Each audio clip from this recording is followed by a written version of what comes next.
Alô, amigos do Urbano! Começa agora o episódio 57 do único podcast que fala sobre a história do Santos Futebol Clube. Eu sou o Vinícius Cabral e estou aqui com meu grande parceiro, Fernando Ribeiro. Fala, Fernando, tudo bem? Vini, tudo muito bem e feliz por esta data, que é uma data muito importante na história do Santos, e este personagem que a gente vai retratar nos próximos dois episódios, um episódio com duas partes. A gente vai falar de uma das pessoas mais importantes que passaram pela Vila Belmiro nesses mais de 110 anos de história. Eu já vou, a gente está falando sobre o Zito, né? Já vou explicar o que acontece, né? Como é que vai ser a dinâmica. Mais uma pergunta, Fernando, assim, tirando um cenário que o Pelé não conta, o que é seu copo aí? América? América o quê? Mostra aí. É o meu copo da final da Libertadores de 2020, Vini. Eu não superei ela ainda, então eu ainda tomo no copo. Soteudo, Mário Rei da América, Caio Jorge, Pituca e Veríssimo. Só isso. Meu Deus. Inclusive voltem, menos Marinho. É, é, até perdi o rumo Que aqui, é cara, isso? com o É um seu copo. absurdo. É um Não, eu ia absurdo. perguntar o seguinte: vamos pensar num cenário como o Pepe gosta de falar, que o Pelé não conta, né? E aí você tem uma figura como o Zito. Em que lugar ele tá na história do Santos, assim, de importância? A gente pode falar o Urbano Caldeira, a gente até falou muito do Urbano Caldeira já, e você tem a Thier, tem os caras lá dos anos 20 e tal. Mas onde tá o Zito? Qual é a briga dele? Top 10 com certeza, top 5 com certeza. Ele é top o quê na história do Santos? Tirando o Pelé, vai. Vamos tirar Rapaz. o Pelé da conta.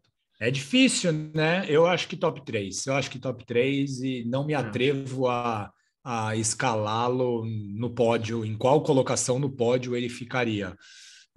Ele foi fundamental para o Santos. Na verdade, foi uma grande conjuntura, né? Sem o Zito não teria, sem o Lula não teria, sem o Pepe não teria, isso aí. isso não contando o cenário Pelé, né? Mas, cara, ele foi muito importante até para a longevidade, né? O Zito segurou muita gente no chão, né? Quando todo mundo queria flutuar nos, nos ventos do sucesso e da fama, ele segurou muita gente. Ele foi muito Não. importante para a manutenção daquela equipe por tanto tempo e na manutenção daquela equipe vitoriosa, né? Ganhando. Ah, cara, top 3 certeza, mas eu não me atrevo a elencar em qual posto do pódio ele estaria, não. O importante é isso, né? Entender que num clube que tem o Pelé, no cenário sem o Pelé, o Zito talvez fosse. O Zito, se não fosse no Santos, Fernando, seria o jogador mais importante da história de, sei lá, Absurdo. 95% dos times do Brasil, É isso aí, né? é isso aí, Esse é é o isso aí. tamanho do Zito. E aí, o que que a gente fez? A gente dividiu em dois episódios, né? Um especial que a gente está chamando de Zito 90 anos, o Eterno Capitão, né? Uma homenagem ao Zito. E ele vai ser dividido, vai ser diferente. A gente até mudou a dinâmica do Amigos Urbano, que sempre vai a cada duas quartas. Então a gente vai colocar esse episódio está indo ao ar, que você está ouvindo hoje, na segunda-feira, dia 8, que é quando ele completaria 90 anos de idade. E aí a segunda parte vai entrar na quarta-feira, no dia 10. Então essa semana Zito vai ser falando, aqui no Amigos Urbano vai ser só falando sobre o grande José Eli Miranda. Não é José Eli de Miranda, como muitos falam, é José Eli Miranda. E nessa primeira parte, Fernando, a gente vai contar os primeiros passos do Zito em Roseira, né? A cidade onde ele nasceu e cresceu, na chegada ao Santos. A gente vai falar bastante. A gente vai falar também um pouco sobre a passagem dele pelo Taubaté, né? Ele começou no Taubaté, ele não começou no Santos. E a gente vai parar no Rassunda, que é o estádio da capital da Suécia, Estocolmo, onde o Zito ajudou a seleção brasileira a conquistar o primeiro título mundial. E no outro episódio, que vai ao ar na quarta-feira, a gente vai falar sobre a importância do Zito, como o Fernando disse, para a manutenção do Santos no topo, e também vai falar um pouquinho sobre a carreira dele pós-jogador, né? Porque além de ser um grande jogador, ele também foi um grande dirigente e outros cargos que ele teve no Santos. É isso aí, Vini. E da união do Joaquim Miranda e de Jandira nasceu o pequeno José Eli. Né? O Zito nasceu em 8 de agosto de 1932, na cidade de Roseira. É uma cidade que é distante 155 quilômetros da capital, São Paulo. Uma cidade bem agradável aqui no interior do estado. Os pais de Zito eram comerciantes, né, na cidade do Vale do Paraíba, onde eles mantinham um armazém de secos e molhados. Nas ruas sem asfalto da pequena cidade de Roseira, foi onde o Zito deu seus primeiros chutes numa bola, que nem sempre era uma bola convencional, Vini. Por vezes era uma bola de meia, por vezes era uma bola de borracha. E a criançada chegou até a jogar bola com uma bexiga de boi. É, isso aí. Tempos difíceis para o pequeno Josezito. A casa do Zito, né, onde ele morava, era bem do lado do armazém onde os pais do Zito trabalhavam. Então, desde muito novo, ele acabou ajudando seus pais no atendimento aos clientes. E até os 16 anos de idade, o Zito trabalhou nesse armazém em meio aos jogos de futebol que ele fazia junto aos seus amigos. O pai do Zito ouvia, né, partidas de futebol pelo rádio, mas o Zito sempre contou isso ao longo da sua carreira, que ele nunca gostou de acompanhar, mas ele gostava de saber os resultados da rodada. Ele não tinha paciência de ficar 90 minutos com o ouvido colado no rádio, assim como alguns santistas já não conseguem mais ficar 90 minutos assistindo o time atual do Santos, né, Vinícius? Você consegue, Vinícius? Cara, é um exercício duro, né?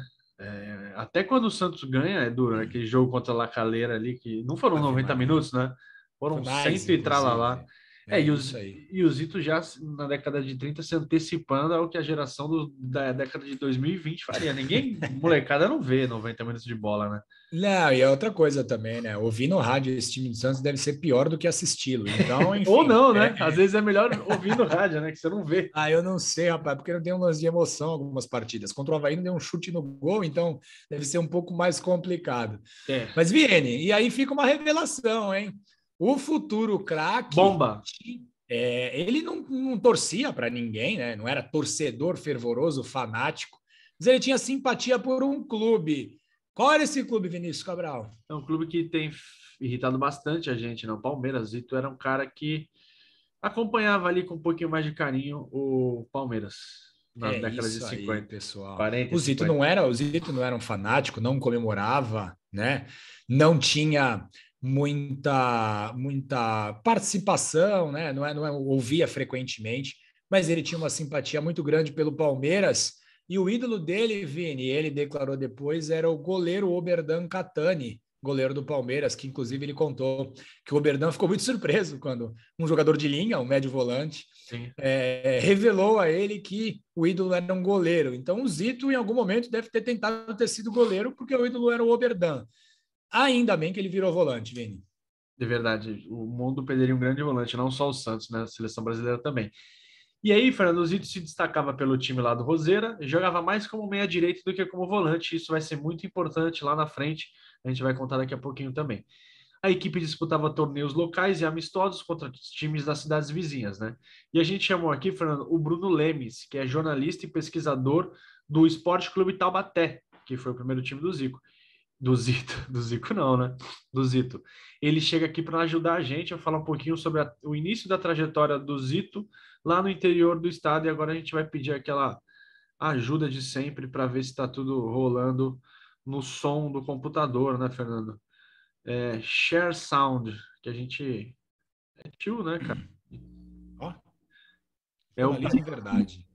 a gente vai ouvir agora o que o Bruno tem a dizer sobre essa primeira passagem do Zito, o comecinho do Zito, né? Vamos ver se está rolando. Diga para mim. Mas quando ele foi ficando mais jovem, teve que se mudar um período para Pindamonhangaba. Na verdade, ele fazia os seus estudos em uma escola do vizinho município. E lá teve um período de jogador do São Paulo Futebol Clube, que era uma agremiação amadora de Pinda, até com bastante destaque naquela época. Só que a sua chegada ao Taubaté aconteceu em 1949 e para isso ele teve uma oportunidade de jogar no jogo amistoso contra uma equipe de Roseira e representando, né, a equipe da sua cidade contra uma formação alternativa, aspirante do Esporte Clube Taubaté. E o seu desempenho chamou muito a atenção e chamou ainda mais a atenção do Zé do Pó, que era o proprietário do Café Vitória, uma empresa de torrefação de café aqui da cidade, e que era diretor do Burro da Central.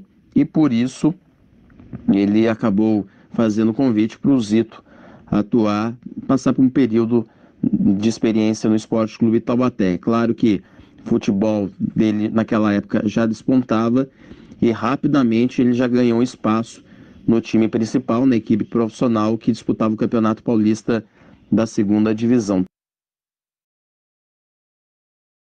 Grande Zé do Pó. E, Fernando, o Zito passou a estudar e jogar em Taubaté de 50 a 52, pelo Burro da Central, com relativo destaque, né? O Taubaté não figurava entre os principais clubes do estado, mas sempre fazia bons papéis na segunda divisão. E aqui a gente chama o Bruno de novo, né? Que a gente agradece a participação. Bruno, pô, esses caras que estudam, que pesquisam sobre os times, que assim, Fernando, é fácil, entre aspas, a gente pesquisar sobre o Santos, né? Tudo bem que a gente pesquisa, principalmente você pesquisa em algumas décadas que o Santos também não figurava, né, muito bem, mas pesquisar sobre times, com todo respeito, menor expressão, né, os times do interior como o Taubaté, acho que é um trabalho ainda mais difícil. Então, pô, obrigado ao Bruno e parabéns aí pelo trabalho. A gente volta a chamar o Bruno para ele falar um pouquinho mais da passagem do Zito lá pelo Taubaté. Só de novo, colocando agora duas vezes, não tem como errar, né, cara? Ah, sempre tem. Não, não tem não. Agora 4 de foi. dezembro de 1949, sua primeira partida oficial foi contra o Teci-Guará, na cidade de Guaratinguetá, em um jogo que terminou empatado por 1-1. E a partir daí, ele, como médio volante, ocupou essa faixa como titular nas temporadas de 1950, 1951 e 1952, sendo que no total ele teve 39 partidas e marcou 5 gols. E até presente em algumas partidas importantes, cabe destacar o primeiro jogo que ele fez gol foi numa goleada do Taubaté contra o São Bernardo, o Esporte Clube São Bernardo, por 10-0.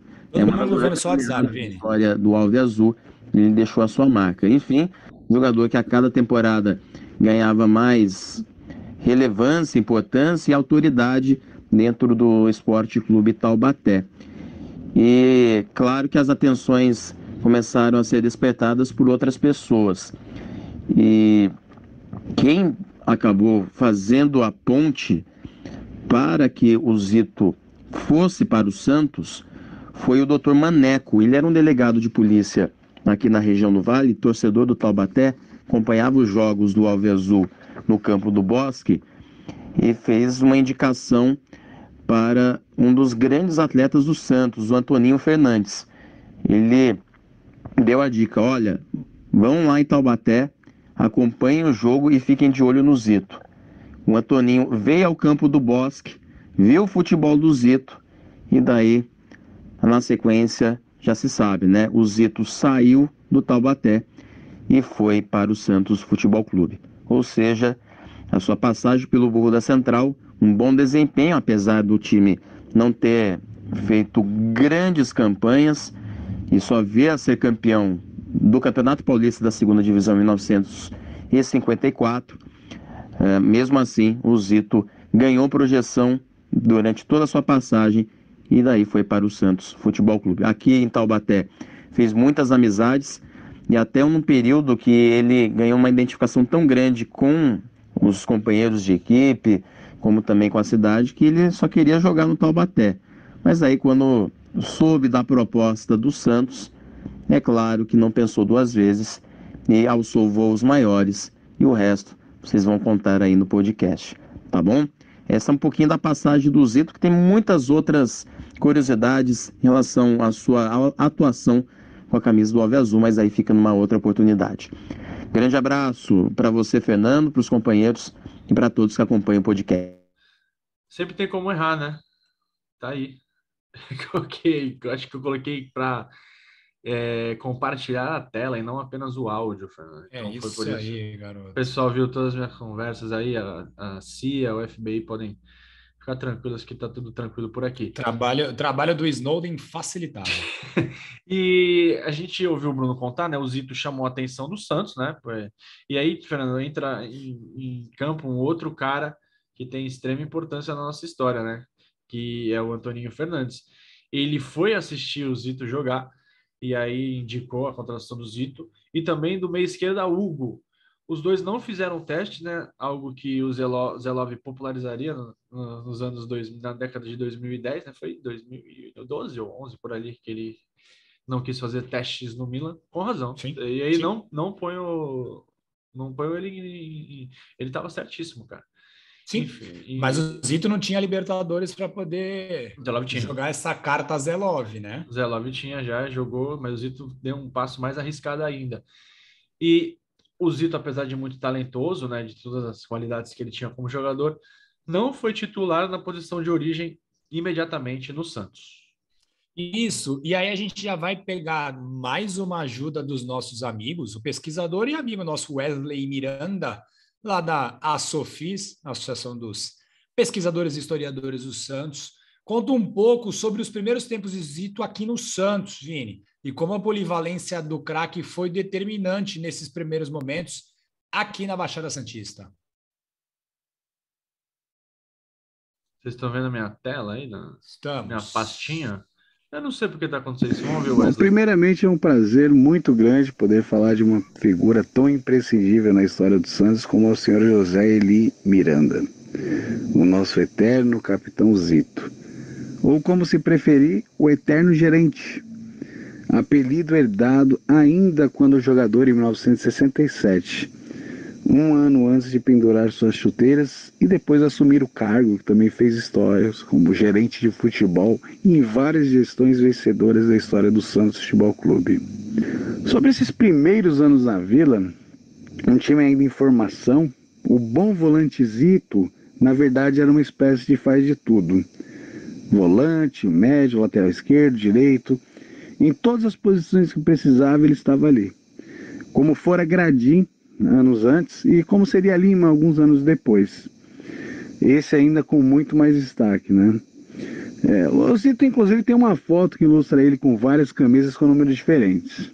E ele sempre exaltou que aquela excursão internacional em 1953, na Argentina, fez com que ele aprendesse mais, né?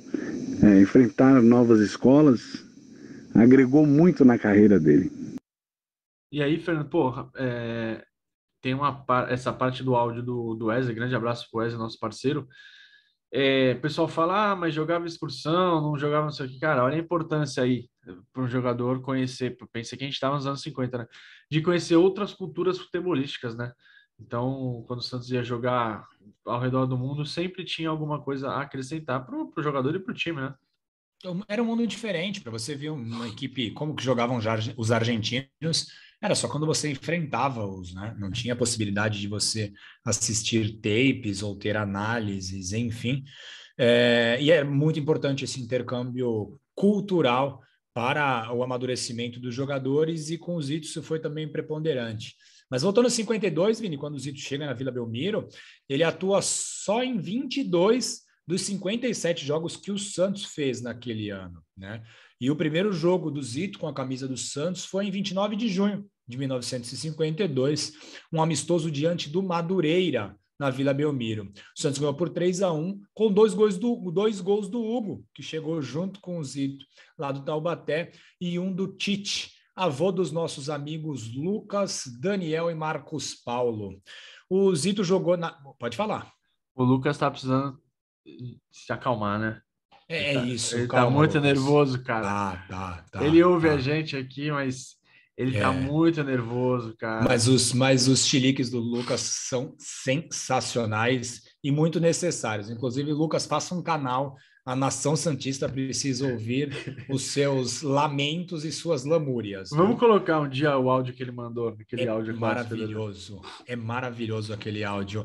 E nessa estreia, Vini, contra o Madureira, o Zito jogou na linha média, né? Ao lado do Nenê e do Formiga, dois históricos jogadores do Santos. Saúde, Vini, que a gente viu. Quem está no YouTube viu que você espirrou. E o Elvio e o Pascoal formavam a primeira linha defensiva. Naquela época, as equipes geralmente jogavam no sistema 2-3-5, né? Com dois na primeira linha, 2 jogadores na primeira linha e 3 jogadores na linha intermediária, a famosa linha média. Mais confiante, o Zito teve mais oportunidades no time titular nos anos seguintes, e já em 1953 ele disputa 39 partidas, um acréscimo de 17 partidas em relação ao ano anterior. Aos poucos, o Vini e amigos do Urbano, o grande time do Santos já ia tomando forma, e em 53 foi fundamental para isso, porque do Jabaquara chegaram o Álvaro e o Feijó, 2 jogadores que anos nos anos seguintes se destacariam em demasia. Da Portuguesa Santista veio Walter Vasconcelos, um dos principais jogadores do Santos na década de 50, e do Ipiranga da capital veio o Walter Marciano, outro jogador de grande destaque, e o juvenil Del Vecchio, né, o famoso Emanuele Del Vecchio, fez a sua estreia entre os profissionais. Todos esses jogadores que eu acabei de listar foram fundamentais nos anos seguintes e eles explodiram, né, junto aos seus companheiros no Santos em 1950. Em 53, o Zito foi o 7º jogador com mais partidas no elenco do Santos, né? O Formiga, o grande Chico Formiga, com 49, foi o que mais atuou.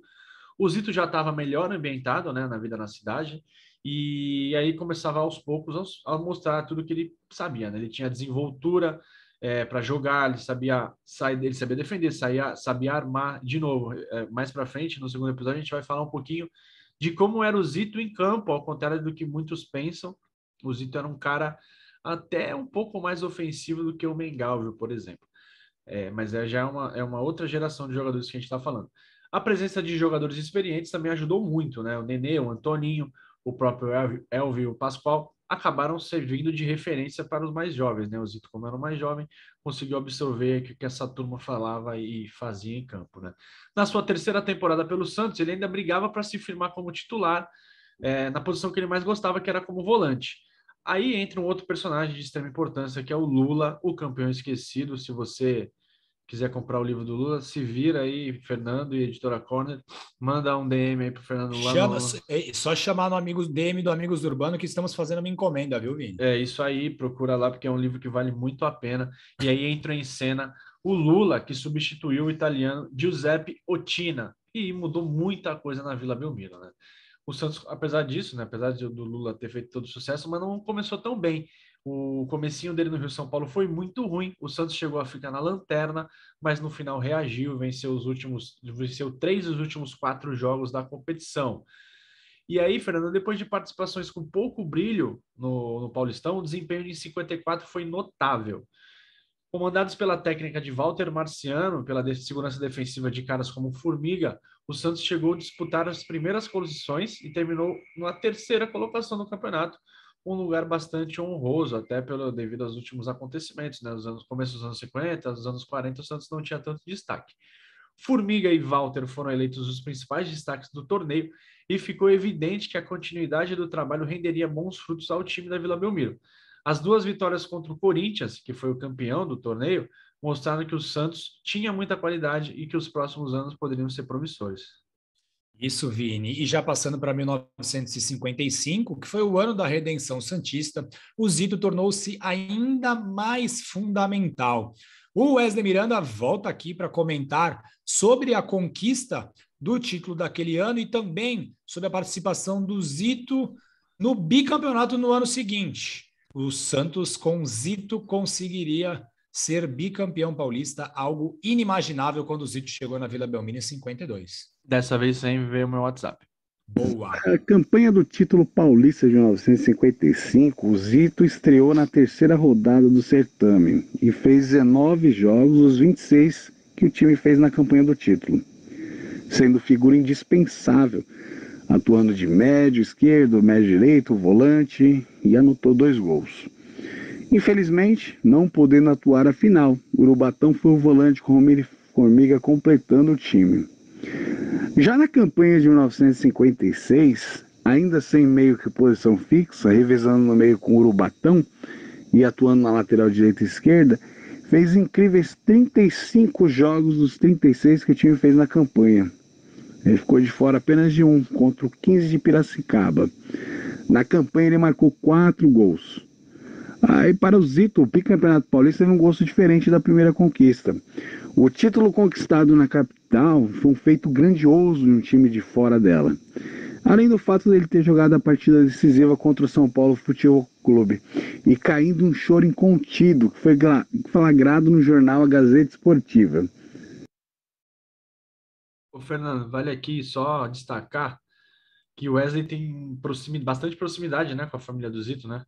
O Wesley é o webmaster da página Zito, da página do Zito no Facebook. E estava até tirando uma foto aqui, Vini, sabe para fazer o quê? Para colocar no Instagram, @amigosdorbanos. Se você que está nos escutando não nos segue lá, faça-o. Até porque estamos colocando muitos conteúdos de história do Santos por lá e todos os episódios a gente vai informando antes e depois deles acontecerem por lá. @amigosdorbanos no Instagram. Segue lá. É nóis. E o Zito disputou 30 jogos em 1955 e 63 partidas em 1956, Vini. Nesses 2 anos, o Santos se tornou a coqueluche, belo termo, do futebol brasileiro. Dono de um elenco que já se mostrava acima da média, o alvinegro baiano dominou o São Paulo, o estado de São Paulo, como nunca antes havia feito, mesmo em outras épocas de destaque na história santista. Os jornais paulistanos, que sempre foram tendenciosos aos times da capital, não é algo atual, isso sempre aconteceu, rasgavam elogios aos jogadores do Santos. No elenco, a disputa de posições era dura e, por algum momento, o Zito e o Urubatão revezavam-se como titulares, né? A disputa dentro do elenco do Santos era muito complicada, muitos jogadores bons se reuniram e, assim, não tinha muita briga nem discussão, era uma disputa muito sadia. E depois de 1956, o eterno capitão firmou-se de vez entre os titulares e dono da posição de volante, mas ele nem era capitão ainda. Afinal, o posto era de Elvio e em 55 ficou com o Ramiro. Mesmo antes da conquista do Paulistão de 55, que aconteceu em janeiro de 56, Zito e seus companheiros de Santos já estavam estreando pela seleção brasileira, né? A primeira partida de Zito com a camisa amarela foi em 17 de novembro de 55 contra o Paraguai. A partida era válida pela Taça Oswaldo Cruz e o empate em 3-3 no Pacaembu garantiu a taça ao Scratch Canarinho. O Brasil tinha vencido o primeiro jogo lá no Rio de Janeiro. O Zito entrou no decorrer da partida no lugar do Roberto, o Roberto Belangeiro, que era jogador do Corinthians. E além do Zito, Vini, estrearam pela seleção em 1955 o Elvio, o Formiga, o Vasconcelos e o Álvaro. Era Sele Santos, Vini. Sele Santos, né? O Santos abastecendo a seleção brasileira, isso aí ia acontecer muito mais nos anos seguintes, né? O Zito foi convocado para a Copa América de 56 no Uruguai, jogou a primeira partida contra o Chile como titular, né? O mau desempenho aliado à goleada sofrida por 4-1 para os chilenos fizeram com que o Oswaldo Brandão, o técnico Brandão, mudasse radicalmente a equipe e o Zito não teve mais oportunidade de jogar na competição. No ano seguinte, foi novamente chamado para o Brandão para jogar a Copa América, dessa vez disputada no Peru. Jogou pouco tempo, substituindo novamente a Roberto na derrota frente ao Uruguai. Na seleção paulista, ele estreou em 56, no amistoso disputado contra a Portuguesa, no Canindé. O Lula era o técnico e ele entrou em campo com a linha média com Ramiro e Getúlio, todos companheiros do Santos. O selecionado paulista venceu por 1-0 com gol do Maurinho, que era a ponta do São Paulo. O Zito virou titular absoluto do Scratch Bandeirante e foi peça fundamental na campanha que culminou com o título do Campeonato Brasileiro de Seleções Estaduais. E o Zito, inclusive, foi autor de um dos gols na partida que garantiu a conquista contra o Rio de Janeiro. O Pagão fez o outro gol na vitória por 2-0. O meu microfone quase caiu. E aqui, Fernando, vale ressaltar a importância, né, do Campeonato Brasileiro de Seleções. Não existia o Campeonato Brasileiro de Clubes ainda, foi existir um pouquinho mais para frente.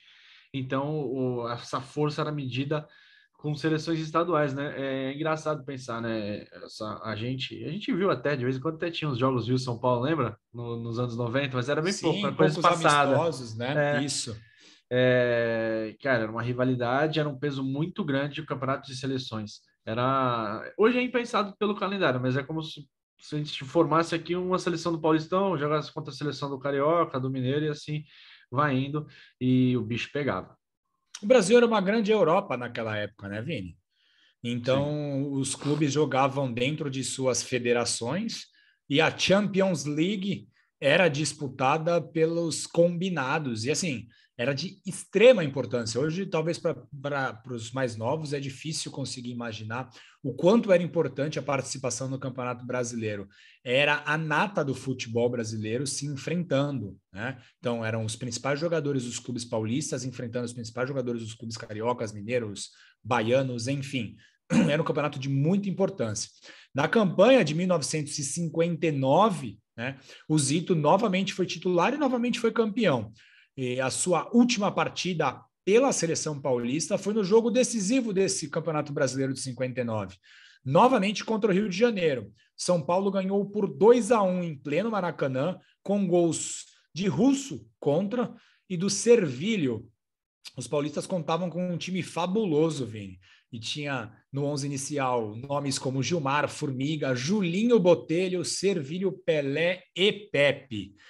E pelo Santos, em 1956, né, o Zito, né, o Vini jamais teria uma fase goleadora desta forma. O Zito teve a sua principal fase goleadora nos primeiros anos do Santos, ele marcou 8 gols pelo Alvinegro Praiano, glorioso Alvinegro Praiano, em 1956. E com a chegada do Silvio Pirillo ao comando da seleção brasileira em 57, o Zito voltou a ter mais oportunidades. E nos amistosos contra Portugal, ele foi titular. Foram 2 amistosos, um no Maracanã, outro no Pacaembu, e essas partidas tiveram fundamental importância para que o Zito se consolidasse como volante do Brasil, né? Foram 2 vitórias. Inclusive, o Zito marcou um gol na partida que foi disputada em São Paulo e o Brasil ganhou de 3-0 dos portugueses, né? O Zito marcou um, Mazzola marcou outro e o Del Vecchio, outro santista, também completou o marcador. Pelo Santos, em 1957, o Zito teve muito destaque, mas o título paulista acabou escapando, né? O São Paulo foi o campeão da competição mais importante de todas. É muito legal e a gente sempre ressalta isso, Vini. Ganhar o Paulistão na década de 50 é o ápice que um clube poderia almejar. Todo o planejamento das equipes era baseado no Campeonato Paulista. Não tinha essa de qualquer outra competição. Nada era mais importante do que o Paulistão. E o Santos perdeu em 57 por 1 ponto apenas, né? E no ano seguinte, 1958, o foco do país inteiro e de todo mundo que se relacionava com futebol estava na disputa da Copa do Mundo na Suécia, né? Depois daquela tragédia que aconteceu no Maracanã em 1950 e da decepção, porque foi uma decepção para cair para a fortíssima Hungria num jogo extremamente violento e tenebroso, né? Em termos de agressividade em 54. Os brasileiros sabiam, né, que teriam muitos talentos, talento não ia faltar em solo sueco. É isso, Fernando. E o Zito, apesar de ter sido titular na última partida da seleção antes de sair aqui do Brasil, que foi uma vitória tranquila contra o Corinthians, ele perdeu a posição para o Dino Sani nos jogos que foram realizados lá na Europa, né? O Brasil fez algumas partidas, por exemplo, contra a Fiorentina e contra a Inter de Milão. Aí o Dino Sani tomou o lugar do Zito. O Vicente Feola, o técnico, parecia decidido e o Zito ficou de fora dos 2 primeiros jogos da Copa do Mundo. Ele estava inscrito com a camisa 19, não tinha qualquer tipo de explicação para isso, e viu das arquibancadas as partidas contra a Áustria e contra a Inglaterra. No primeiro jogo, o Brasil ganhou por 3-0, mas o empate diante dos ingleses tornou crucial o jogo seguinte contra a União Soviética. O Brasil precisava ganhar dos comunistas para passar, né? Só o Brasil versus comunistas, né, Fernando? Olha, isso já aconteceu, Vini. Já aconteceu. Para falar sobre a Copa do Mundo, a gente chamou a ajuda de um especialista, né? O escritor e jornalista Thiago Oberreich, autor do belíssimo livro Biografia das Copas, que é editado pela 11 Cultural, vai falar um pouquinho sobre o Zito na seleção brasileira, né? Essa Copa de 58 deve ter sido absurda de acompanhar, né, Fernando? Porque quanto talento que o Brasil tinha nesse time, né? Vamos ouvir o Thiago. Olha, o que dizer do homem de Roseira, o Zito? O Zito era um gerentão, um dos jogadores mais operários da história do futebol brasileiro. Tinha um trabalho de muita raça, de muita garra, e ele era um controlador do meio de campo, né? Ele ajudava muito a orientar o meio de campo e orientar também os companheiros. E é interessante porque quando a gente fala sobre a Copa de 58, a gente se lembra muito de Pelé e de Garrincha, que estrearam no terceiro jogo da seleção contra a União Soviética, quando os dois jogadores apareceram para o mundo. Mas o que pouca gente se lembra, o que pouca gente cita, é que naquele jogo o Zito também estreou na Copa do Mundo. E a partir dali, o time foi tomando forma, foi se acertando e chegou ao título mundial em 1958, contra a Suécia, no estádio Hassunda, em Estocolmo. E o Zito, um pulmão daquela seleção. Um dos jogadores mais raçudos que nós já tivemos no futebol. E, Vini, a entrada do Zito, do Pelé e do Garrincha, como o Thiago comentou com a gente, fez que o Brasil se tornasse avassalador. Sim. Não sei se você já teve a oportunidade, se vocês já tiveram a oportunidade de ver, os primeiros minutos dessa partida entre Brasil e União Soviética é um esculacho. O Brasil joga muita bola nos primeiros minutos dessa partida e a vitória categórica sobre os comunistas que comiam crianças naquela época, Vini, por 2-0, né? Apesar de o Brasil ter sido muito superior, foi apenas 2-0. E ali sedimentou de vez a titularidade tanto do Zito, quanto do Pelé, quanto do Garrincha, né? O Vicente Feola não seria louco, e não o foi, em mexer em nada. E os brasileiros eliminaram o forte esquema defensivo do país de Gales na partida seguinte, com aquele belíssimo gol do Pelé, né? Um gol que ficou marcado aí na história das Copas, e agora, mas conforme vai chegando mais próximo da Copa do Catar, vai ser repetida a exaustão aí pelos programas televisivos. Na semifinal contra o ótimo time da França, né, o Brasil teve a sua melhor exibição no torneio. O placar de 5-2 sobre os franceses demonstrou toda a superioridade de um time que parecia imbatível naquele momento, Vini.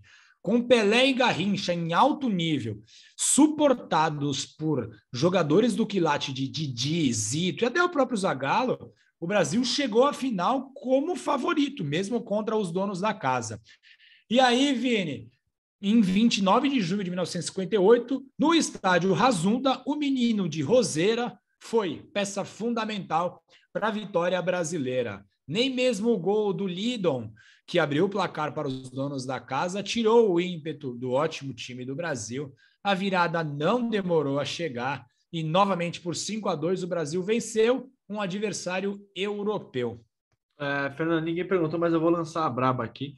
Eu acho a seleção de 58 a melhor da história. Uma seleção que tem Pelé, Garrincha, Didi, Nilton Santos, Gilmar no gol. Por exemplo, o Gilmar é mais goleiro que o Félix. O próprio Djalma Santos, né? Gilmar é melhor. A linha defensiva toda ela é melhor que a de 70. Toda. Tá, sim. Que também não é tão difícil. Não é tão difícil, com todo respeito aos jogadores que fizeram a história. Tinha Carlos Alberto e tal, mas a linha, você tinha Bellini, Nilton Santos, você tinha o Gilmar, assim, Orlando, né? Orlando na zaga. Então, depois assim, jogou na Vila depois, bom jogador. Você tinha um time mais forte. No meio campo você tinha Didi, Zito e Didi. Ave Maria. Aí você tinha Gerson e Clodoaldo, né? Uma briga difícil, hein? Difícil. Porra, boa discussão para boteco, hein? Já fica aí para os amigos. Para quem quiser. Quem for no bar, decidam aí. Não para o ímpar, Zito e Didi, ou Clodoaldo e Gerson. Eu vou de Zito e Didi. Rapaz, é bem difícil mesmo essa. À frente tinha Garrincha, Pelé, Vavá e Zagallo, né? Você tinha Garrincha e Pelé ali, o que o Pelé... É que a gente ficou habituado ao Pelé dos 62, 63 pelo título mundial, né? Tudo bem que 63 ele não ajudou tanto, mas... E pela Copa de 70, mas o Pelé... O Pelé de 58, 59, 60, 61 era uma coisa absurda. Era uma coisa absurda. Foi a melhor fase do Pelé, né? Em números, foi a melhor fase do Pelé. Em números, sim. Talvez 62 ele estava muito mais consciente. Isso. Mas jovem ainda e mais maduro. Mas 58 ele era um monstro saindo da jaula, né? Que é difícil falar em auge do Pelé, né? Foram muitos anos no topo, mas, cara, Pelé, Garrincha, Didi, Nilton Santos juntos, o Zito, enfim. Fica a discussão para o boteco, Fernando. Quando a gente fizer o amigos de alguém aí da seleção brasileira, a gente fala. Então, com 26 anos de idade, o Zito era campeão do mundo como titular da seleção brasileira e, obviamente, no regresso ao Santos, tornou-se atração em todo lugar. Homenagens antes dos jogos eram comuns, todos queriam fotos com os campeões do mundo Zito, Pelé e Pepe. No Paulistão, o Santos foi avassalador e ganhou o título com muita folga, que foi o terceiro em 4 anos. No final do ano, o Zito já era uma unanimidade em todo o país. O 11 inicial da seleção era ele e mais 10, né? Ele e o Pelé e mais 9, vai. No próximo episódio, a gente vai falar sobre a trajetória vitoriosa do eterno capitão santista, né? Como que o Zito impactou. Que ele ainda não era capitão até esse final desse episódio, né, Vini? Exato. A gente vai mostrar como que ele impactou, a importância dele para o Santos se tornar o que se tornou nos anos seguintes. Beleza? Se você gostou, ouve o segundo episódio que vale a pena, essa nossa homenagem ao Zito. Para falar com a gente é fácil, contato @amigosurbano.com.br ou amigosurbano@gmail.com. A gente está no Twitter como @amigosurbano, também no Instagram, o site amigosurbano.com.br, o canal Amigos Urbano no YouTube. A gente sempre pede para ouvir pela Aurelo. Se você tem o aplicativo da Aurelo, ouve lá, porque a gente é remunerado, tem também um plano de apoio. Fiquem à vontade. Além da Aurelo do YouTube, a gente está no Spotify, na Apple, no Google e na Radio Public. Beleza, Fernando? Legal, Vini. É nóis. E Nóis. pedir pessoal, quem está assistindo a gente aqui no YouTube, chegou até o final, já compartilha com os seus amigos. Vamos levar a história do Santos a mais pessoas. É isso aí, galera. Valeu, um abraço.